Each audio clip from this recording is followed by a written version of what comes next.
Hello everybody, I am Takunanuva and welcome to my countdown of the top 5 MLP and bionicle resemblances. This video will be a countdown of the resemblances between bionicle and MLP. If you don't know what MLP is, it stands for My Little Pony. Wait, don't leave yet! I have a very interesting video and I think you will find it very interesting when I put all of these together in this way.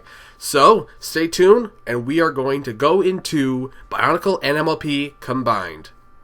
Starting our countdown at number 5, we have Queen Chrysalis and Rudaka. Now, these characters are very much alike, and here are the reasons why.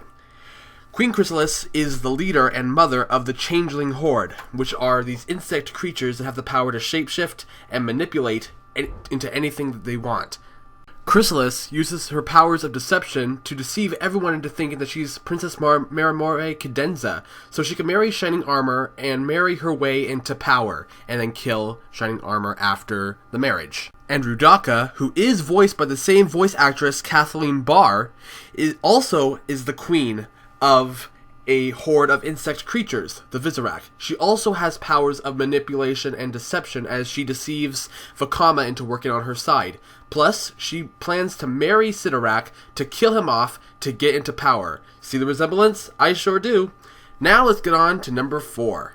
Coming in at number 4, we have the Toa and the main 6. The Toa, as we all know, are the heroes of Mananui and beyond. They are the protectors, and they all consist of 6 heroes with multiple different colors which control different elements. And the Toa usually use their powers to entrap, zap, and crack all of the villains. And on the other side, we have the 6 heroines of the My Little Pony franchise: Twilight Sparkle, Fluttershy, Pinkie Pie, Rarity, Applejack, and Rainbow Dash. They also control 6 elements, but not elements like fire, earth, stone, water, air, and ice. They control the elements of harmony, which are very different. The elements of harmony consist of generosity, honesty, laughter, kindness, loyalty, and of course, magic. These heroines also use their elements to entrap, zap, and crack the villains too, just like the Toa do. A resemblance that, in my book, is hard to miss. Now time for number 3. Jollar and Shining Armor.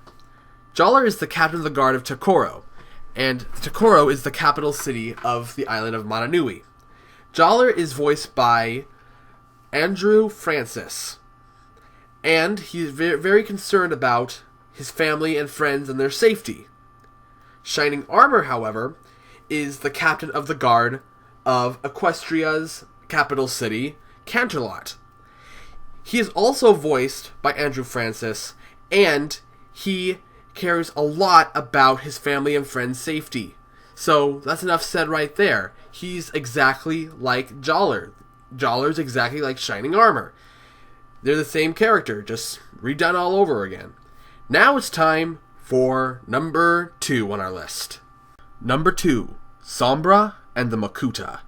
Makuta is the king of shadows, the lord of darkness, and Mananui's brother.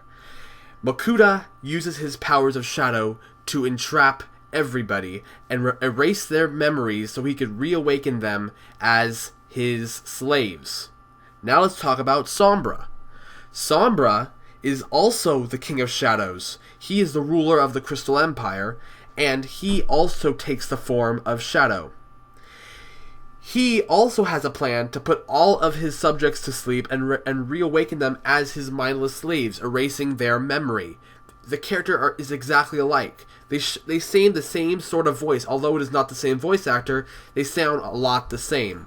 If you want to know more about what I mean, then go check out a video called Fall of the Crystal Empire by Silly Philly Studios. I think you are going to love it, and it's a lot more epic than I ever expected.